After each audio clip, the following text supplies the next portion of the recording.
तो आपने देखा कि लंबे समय बाद कांग्रेस आंदोलन का मन बना रही है। सिर्फ विरोधी ही नहीं बल्कि अपने घर में भी मोदी घिरे हुए हैं। जमीन अधिग्रहण कानून पर मोदी सरकार अपने घर में ही घिरने लगे हैं। पहले शिवसेना और अकाली दल ने जमीन अधिग्रहण कानून का विरोध किया था। अब रामविलास पासवान की पार्टी एलजेपी ने भी जमीन अधिग्रहण कानून का विरोध किया है। एलजेपी सांसद और रामविलास पासवान के बेटे चिराग पासवान ने कहा है कि एलजेपी इस कानून का विरोध करेगी।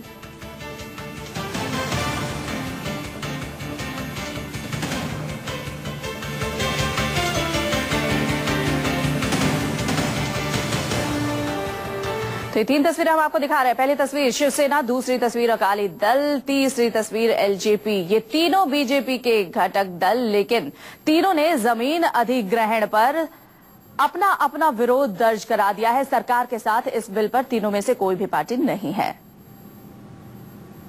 ऐसे में जबकि लैंड एक्विजिशन ऑर्डिनेंस का विरोध अकाली दल और शिवसेना जैसे एनडीए अलाइज कर रहे हैं, लोक जनशक्ति पार्टी की क्या राय है? हमारे साथ इस वक्त एलजेपी के पार्लियामेंट्री बोर्ड के चेयरमैन चिराग पासवान है। चिराग, दो एलाइज, उन्होंने कहा यह अध्यादेश उचित नहीं है, सही नहीं है। आप भी एनडीए लाए हैं, क्या आप इसका समर्थन करते हैं या रीथिंक करनी चाहिए सरकार को? हम लोगों का चुनाव के वक्त एक एजेंडा रहा था विकास का। विकास के लिए उद्योग जरूरी है, पर जरूरी नहीं है कि ये किसानों के अहित पे हो या किसानों को नुकसान पहुंचाकर हो। जो अध्यादेश लाया गया है उसमें कई ऐसे बिंदु हैं जिसपे दोबारा चर्चा की जरूरत है। बहुत से ऐसे बिंदु हैं। कल हम लोगों की पार्लियामेंट्री पार्टी की बैठक हुई जिसमें तमाम सांसदों ने इस प्रस्ताव पर चर्चा की और चंद ऐसे बिंदु सामने आए जैसे बिना कंसेंट, आप किसानों के बिना कंसेंट के आप उनकी जमीन ले सकते हैं, उनको अदालत तक जाने का हक नहीं है।